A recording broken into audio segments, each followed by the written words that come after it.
Thank you all. I know it's winding down on the second day, and I've heard that some people may have had bourbon yesterday and maybe even today. So anyway, this is Surviving a Teleporter Accident. I'm Jack Daniel. When I do talks like this, I probably shouldn't put the company I work for, but I work for Tenable. I have a bunch of letters after my name. Yeah, wow. So, let's start with this. I know it's not Christmas, but this is a great lead-in. If you don't know about the red shirt, the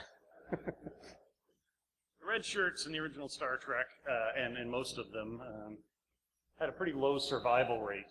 They tended to get beamed down and beamed back in bits if they came back at all. But, come on, you can do it, Jack. Cool.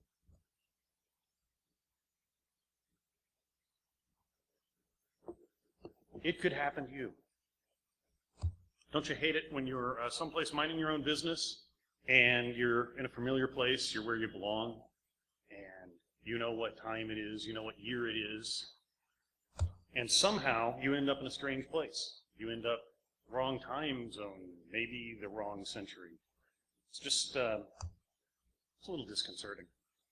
And it's not just teleporters we have to watch out for, these stupid Stargate things and frickin' Harry Potter kid and his stupid port keys all over the place. So you can find yourself,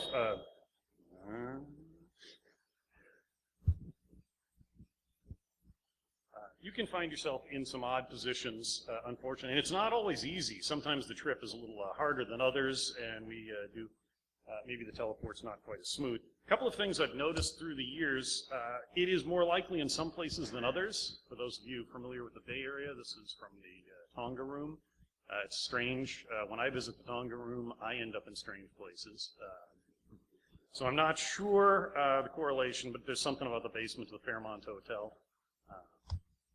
There's some other places around here that I've heard can transport you, trigger things that are there. And then one of the most dangerous places that I've heard of, and it's actually not the bourbon that induces the teleportation, it's the Kool-Aid here that transports you into another place.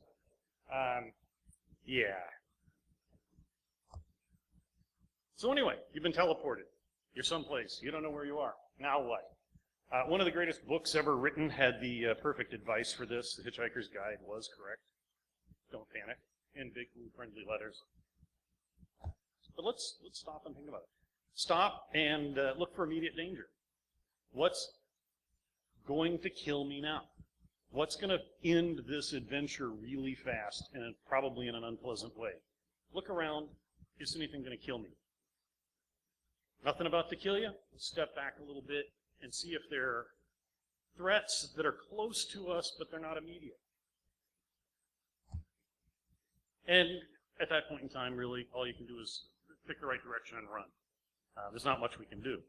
So if this is what you're greeted with, if you can tiptoe away, great. You're not going to outrun them, but you just got to land someplace and see if it's even viable. But assuming that you don't get eaten on landing, where are you? What are the conditions you're in? Look around, explore a little bit. You're in a new place. You're probably feeling the effects of Kool-Aid or possibly bourbon or fruity rum drinks. So explore just a little bit and note where you are and keep track of where you go and what you find. Make sure you can find your way back. So let's look. This is pretty cool. This is actually a great place to be, not because it's a tropical island, because, you know, rescue will come quickly, because you just have to wait for the real estate developers to find and evict you. So it's pretty nice. This is pre-built housing. There's some promise there. There's some real promise there, pre-built housing. This one doesn't look so promising, although if Johnny's around, he probably might have a different opinion from some people. But this actually isn't that bad. The key here is to look at where you are and look at what might be available to you.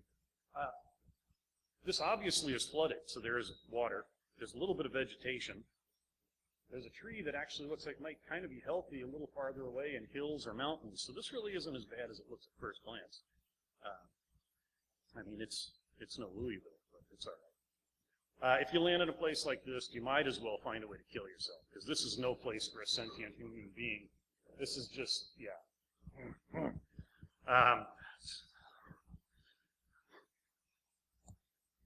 So, you're still alive, you've done a little bit of reconnaissance, you've looked around. Let's start out with what do you have with you? What's in your pockets? Thankfully, the TSA keeps us from ever traveling with a Leatherman or anything useful, but maybe you picked one up. Maybe you've got some stuff in your pocket, maybe you have your backpack with you.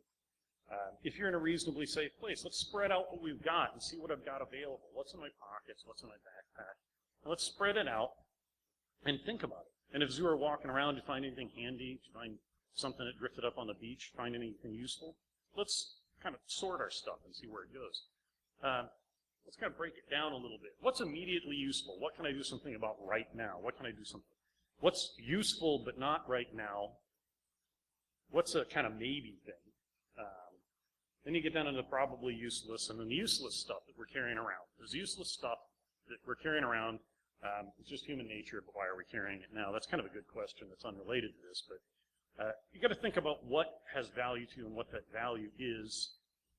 And then you have to do a little more sorting because good stuff comes in different categories. So there's expendable stuff. If you have a cell phone that acts as a flashlight, the battery in there, those of us that have removable batteries can pop a battery out, it'll last longer. We need to treat batteries different than food or fuel. Is it perishable? Will it go bad on its own? Will it degrade over time? Is it durable? Or is it a tool that requires maintenance, or is it something that's pretty basic? Lasting stuff, tools, containers. How do you maintain it? How do you protect those? What do you need to protect these things? Because it looks like we're someplace where you can't call room service to solve your problems. So, for those of us that are old enough, or if you've seen it, George Carlin did a bit on we all need a place for our stuff. And as you travel, the stuff you take gets smaller and smaller in your space. We need a place for stuff.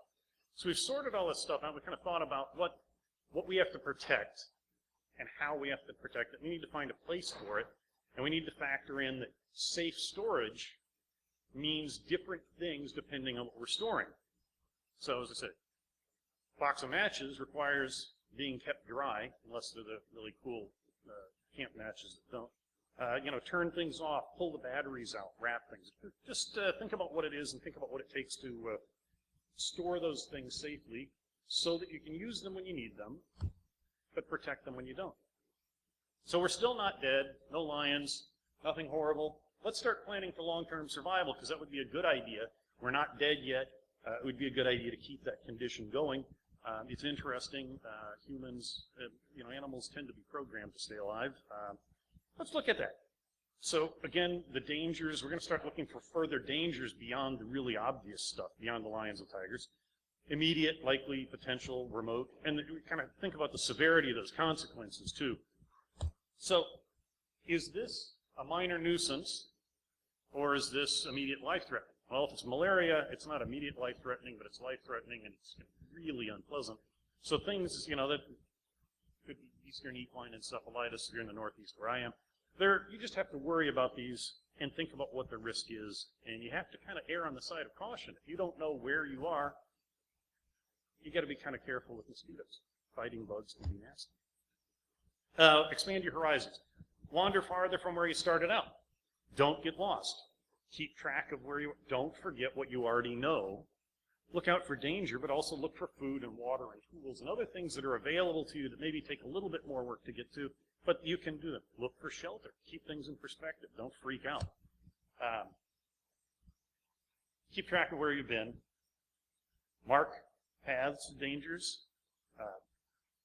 Knowing where things are is sometimes more valuable than having them. So there may be resources that you don't want to go to. You don't want to carry a lot of stuff with you, but if you have a safe place, you know where it is, keep track of it. But you need to know where those things are that help you survive. And sometimes it's better, like I said. And there are other things you never want to repeat a mistake. If you happen to stumble across where the lion cubs play and you get out of it alive, it would be really good not to push your luck and stumble into the lion cub play area a second time. So, set out exploring. There are two questions as you look around your ever-expanding environment. What do you find, and what found you? Because you remember, you're not the only one that's looking. There are other things that are maybe looking for you. So let's start out with, hey, we found fish. This is cool. I have something to eat. Fish. This is cool. I like this fish. Hey, we found fish. This is not quite so cool. Remind me not to go swimming. They are edible. Piranha are edible, but you don't want to catch them with your bare hands. I would not suggest like they have on whatever that high number cable show was where they stick their hands in and catch catfish by their bare hands. Probably not a good way to do it. So what else have we got? We got some berries. This is great. Berries are wonderful. So they don't last long. But if you don't trust your water supply, these are full of water that's been purified. This is kind of cool. You got to think a little, beyond the obvious. Take a step beyond what the value might be. Something else, if you have a certain bent in life, you might think, hey, these are pretty sweet. If I got enough of them, I could probably get enough berry hooch made to transport me back home, because there's nothing like not learning from the mistake of what got us in trouble in the first place.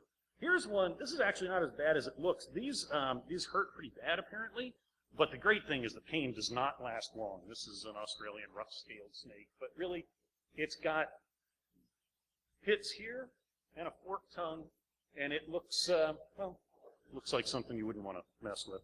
So remember, they're looking for you too, and when you're looking in the trees, they may be on the ground. So what else? I'm not a big mushroom fan. My wife really loves mushrooms. I like to grill them for her because it makes her happy, and it's one of the few things in life that I do that makes her happy. So that's cool, but you do have to have a little bit of knowledge, because this porcini would be awesome. Those are actually these red caps, yeah, that's not so much.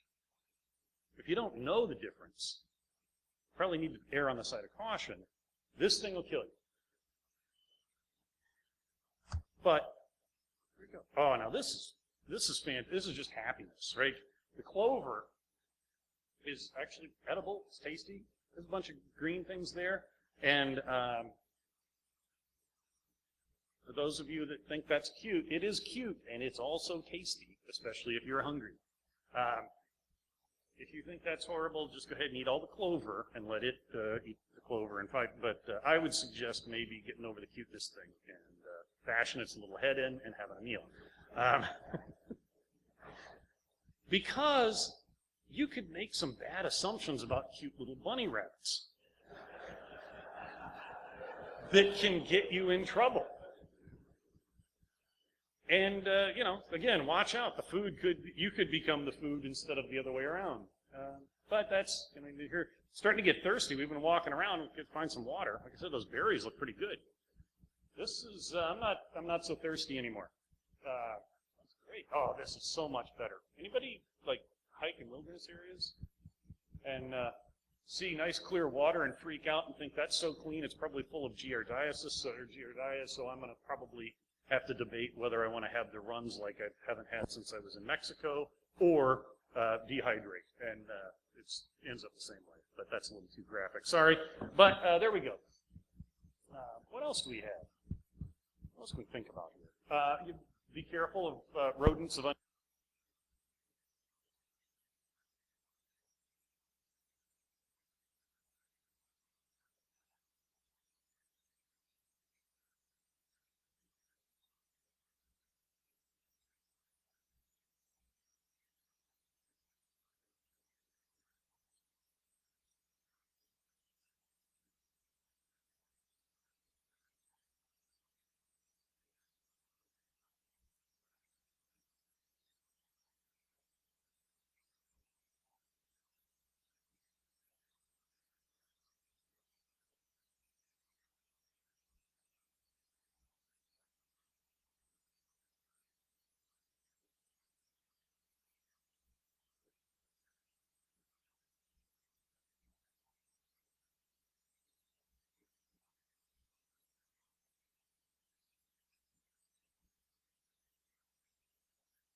what we need protection from.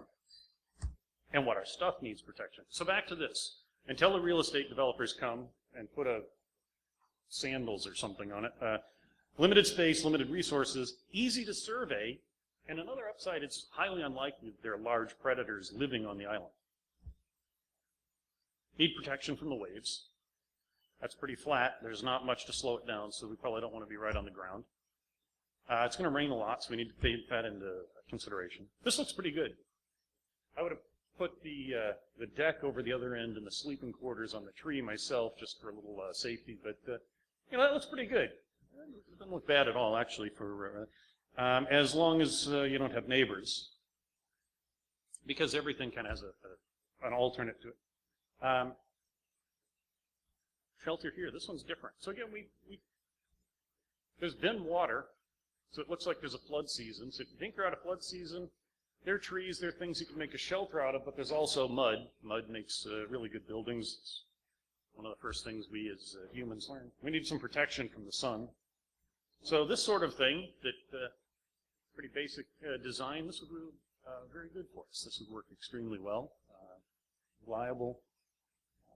Probably need a door. There's probably something in there that in that area that might want to share what we have.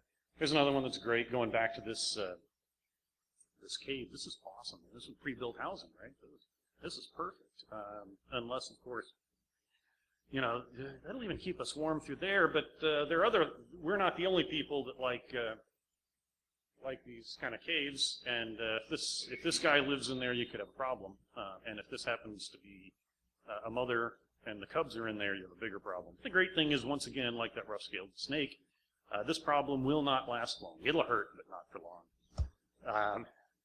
So it needs to protect you. It needs to protect your stuff. We need to protect our stuff. We need room for growth, because if we're going to survive, if we're going to move from survival to thriving, we really need to be able to expand what we've got at our available. We need to find resources, be able to pull the resources in and use them and protect them. And different things, again, need different protection. What does it look like? So a couple of things. Here's one. Let's talk about fire for a minute. Fire's cool, right? Keeps us warm. Cook and preserve food. Protects us from predators. It's going to provide light. We can dry our food. We can dry clothing. We can dry some building materials. We can signal for help. Fire is just awesome. And again, if you're a vegetarian, I apologize, but that's looking pretty good. I haven't eaten today. Except since breakfast. So that's starting to look pretty good. That's awesome. That's awesome. Fire is wonderful. But fire also can destroy everything and take out the house we just built. So fire is horrible. Man, there are no simple answers, are there? It's all about context. Crap. Context. And the other one is, if you ever stop looking for the lion that we were looking for when we first landed, it's going to eat you. So the lion may not have been there originally, may not have been there yesterday, but if it's there this evening, you're dead. You can't stop looking for the lion.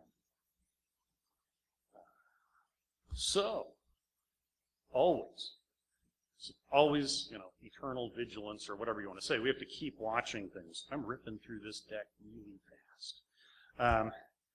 Now, here's one I want to point out. I did not mention people. Because people make things a lot more interesting, even if it's not this gentleman. So what happens? There's a story there. That's actually a bouncer at one of the clubs in Salem, Massachusetts, when they dress up for Halloween. Yeah, it's disturbing, isn't it? Yeah. So anyway, what happens if they're people? We didn't talk about people because now you need, like, people skills. And again, yeah, look at us. So we need to talk about that a little bit because it's not a core competency for a lot of us. Here's one that we all think about. Can I trust them? The one that really screws us up in relationships is not thinking about the flip side of that, is can they trust you? And do they trust you? So we often look at these sort of people relationships as, I don't know if I trust him, or yeah, I trust him. But if we are dealing with people, we have to project that we're trustworthy, at least until we can get whatever we want from them. No, that's, sorry. And communications. Can we effectively communicate?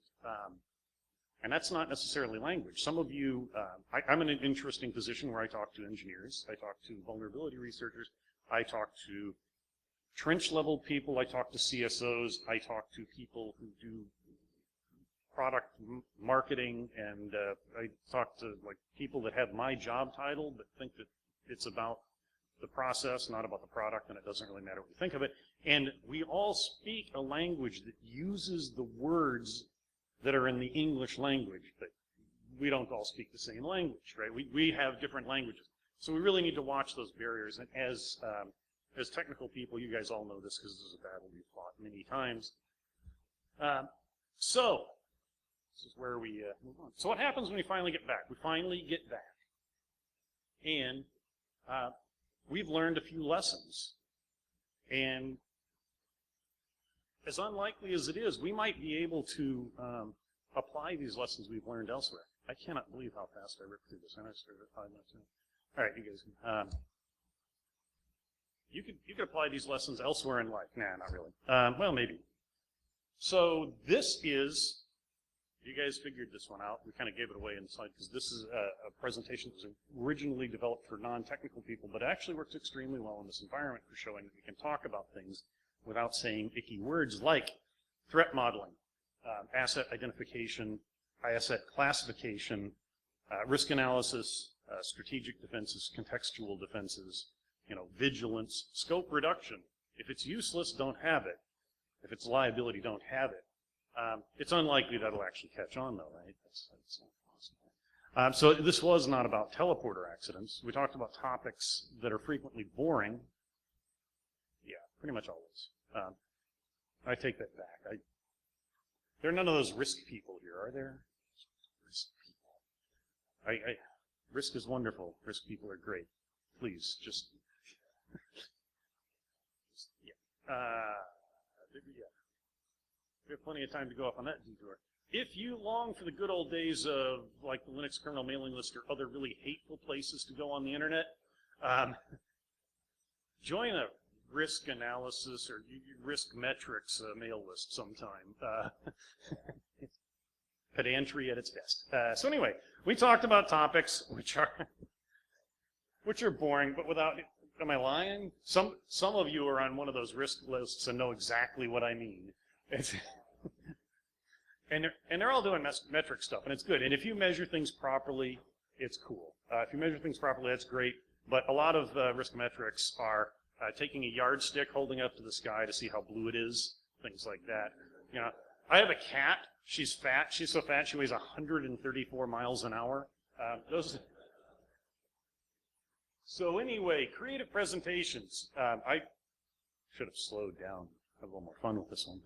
But one of the things to note here is this doesn't work for everything.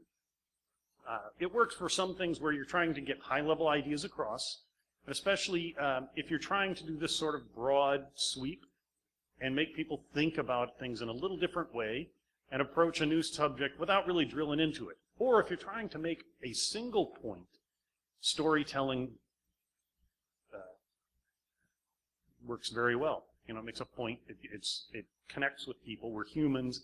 That's how humans communicate. The stuff that everybody in this room loves, this computer crap, this is on any of those charts in the textbooks of human evolution or whatever scale you want to put it on. If you want to start 2,000 years ago, the length of time we've had digital communications doesn't even register on the scale yet. If you think it goes back millions of years, then we're still wired for storytelling. Storytelling works in a digital environment. It's what we are. It doesn't work extremely well. I did make the mistake once of saying that some things can't be done. You'd never do a storytelling style to teach. Like the Brothers Grimm, Mastering Metasploit by the Brothers Grimm wouldn't work. Unfortunately, HD was in the audience and he said he could do it. And if HD says he can do it, I'm sure he can. The rest of us can't. But okay, yeah, that'll work. That'll work. So with that, I actually, like I said, tore through this. And you can go get booze or something before the next one. But that's it. That's surviving a teleporter accident. We talked about things that, without using the icky words until the end, we snuck up on it. And think about ways to do that. And if you feel like stealing any of this, it's not stealing. That's the reason we're up here is sharing. And with that, oh wait, I have a project that I'm working on with a whole bunch of people. Folks in this industry, we don't know how prevalent it is compared to the rest of the world, but people tend to burn out. We tend to drive ourselves really hard, and there's really no point in that because our jobs will drive us really hard if we don't. But people that are here tend to care more, which means you're more susceptible to burnout. SEC Burnout, SECBURNOUT.org is a website that's really crappy and there's nothing there yet, but we're putting some content up. We've got some things going. We did a little bit of really bad research.